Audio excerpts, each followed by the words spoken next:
Hi guys, అందరికీ నమస్తే. చంద్రన్న ముచ్చట్లకు స్వాగతం. ఒక చిన్న మాట, మనోళ్ళు ఏమంటారంటే చెడు వినవద్దు, చెడు చూడవద్దు, చెడు మాట్లాడవద్దు. అది సమాజానికి ఎంతో మేలుకరంగా ఉన్నది. నిజమే. ఈ పద్ధతులు పాటించిన వాడు జీవితంలో పైకి వచ్చిన వాళ్ళు ఎంతోమంది ఉన్నారు.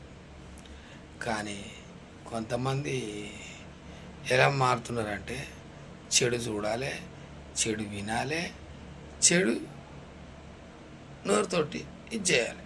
ఎందుకు ఇవన్నీ అవసరమా? అందుకే ఇక మీరు బాగుపడరు. ఎదుటివాడు ఏమన్నా కూడా ఆ మాట వినరు, సరిగా వినరు. వినకుండా వచ్చేసి అనేస్తారు, ఏమనాలో అనేస్తారు. కథం కొట్లాటలు పెట్టేస్తారు, వీనికి వానికి తాకులాటలు పెట్టేస్తారు, అయిపోతుంది. అందుకే నేను ఏమంటానంటే చెవులతోటి వినాలి, కళ్ళతోటి చూడాలి, నోరుతోటి ఆ విన్నది చూసింది నోరుతోటి మాట్లాడాలి.